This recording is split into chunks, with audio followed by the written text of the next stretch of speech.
Hey everybody, I'm in Greenville, Texas, United States of America, and I got dismissed from jury duty today, so I'm just kind of walking around downtown Greenville, and I wanted to show you the street cart sign right here.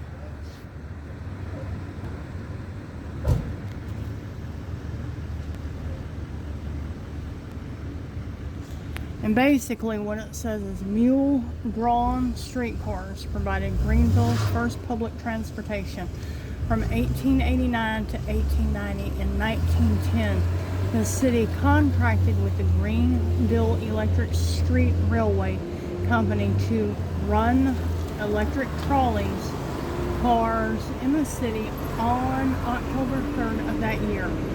A golden spike ceremony on West Lee Street signaled the start of construction of the trolley lines, and the company provided service to Burleson on West Lee Park Street, Graham Park, and Wesley College south of town. The fare to any destination was 5 cents. Mind you, this is in the United States of America. To attract business, the street railway company renamed Graham Park, calling it Forest Park after an amusement center in St. Louis, and built a band shell dance pavilion, bowling alley, skating rink, 600-seat theater with stage at a zoo, and a children's play area.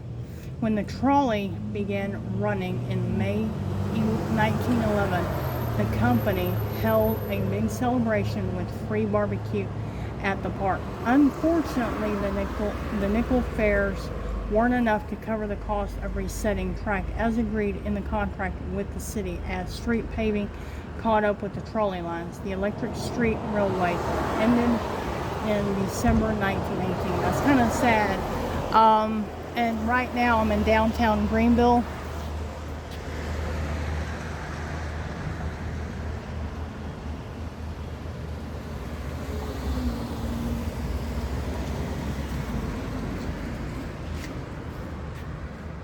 And this would be where the the tram on an electric line would be running, okay? And I think right now I'm on Lee Street, and I see some of these shops. Of course, it's not even 9 o'clock. Actually, it's 9 o'clock in the morning, Texas, United States time, Central Standard. But the point I'm trying to make with this is that the trolley would be here if we could ride a trolley, and sometimes I wish they would do a trolley or a bus. And but yeah, let me see if I can get across the street. Might have to do a little bit of running, but y'all can walk with me right now. And so I'll just show you what Greenville looks like. This is where I am today, and instead of going home right now, I'm just kind of walking around. And some of these are photos of what the town looked like in early 20th century, which is around 1900. So right here,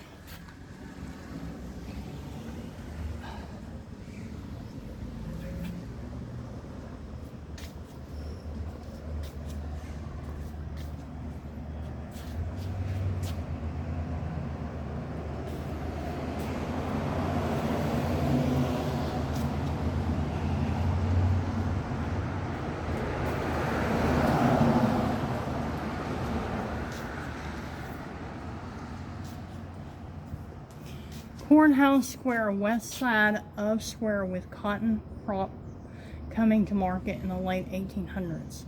As the county seat of the Hunt County, Greenville's main focus for all things government and business was the Courthouse Square.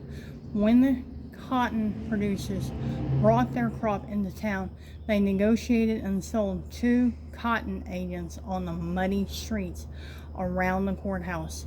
The two main newspapers of the town, the Herald and the Greenville Banner, later to merge into the Herald Banner, were located on the square C above.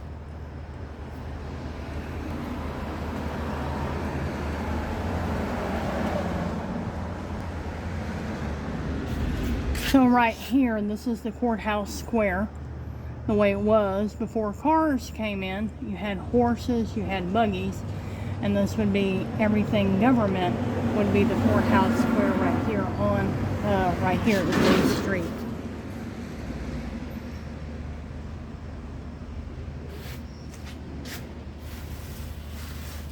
Now, if I come back around, and I think there's more. This basically gives you an idea of the contrast between what Greenville used to look like then compared to now.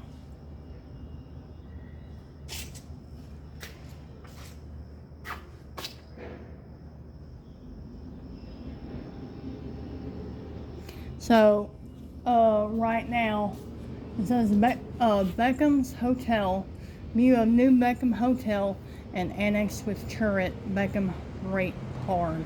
Oh, okay. And then you got the Greenville Herald right here. I don't read.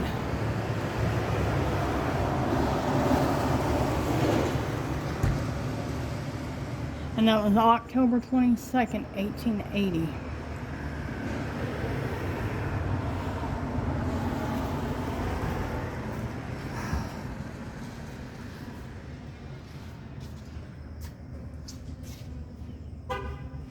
And this was the days before paved streets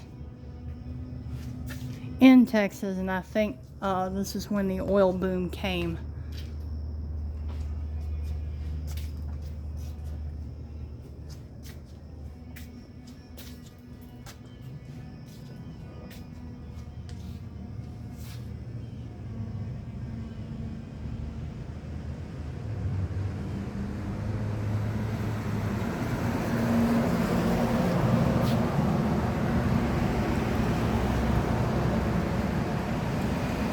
Alright, Greenville, Texas pioneers, late 1800s.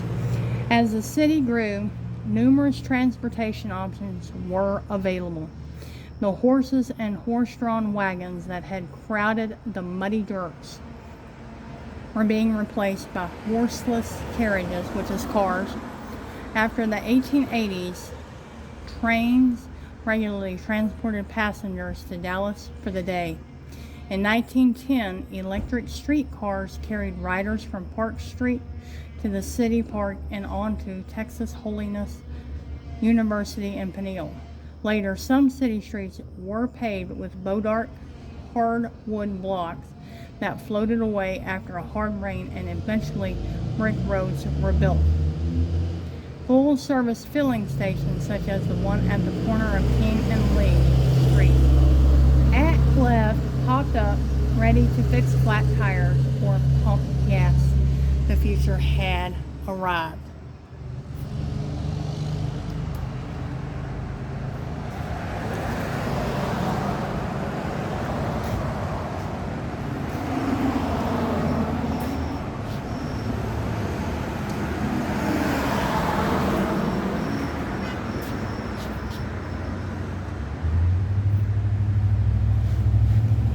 Alright, right here it says Elizabeth Beach Yaw and Harry Houdini.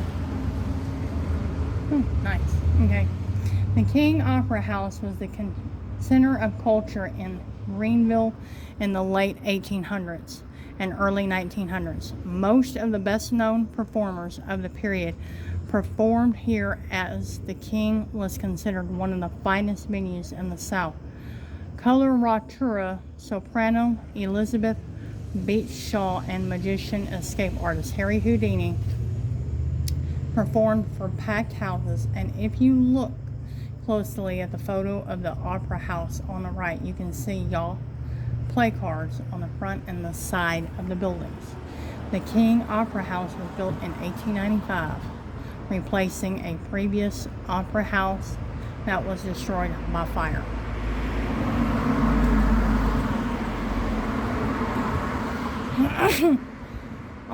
It also burned in 1894 and 1898. The picture to the right is of it after being rebuilt in 1901, the King Opera House showed movies from around 1918 to 1928. The building was demolished in 1934. Some of the walls of the original Opera House can be seen both inside and outside the Texan Theater.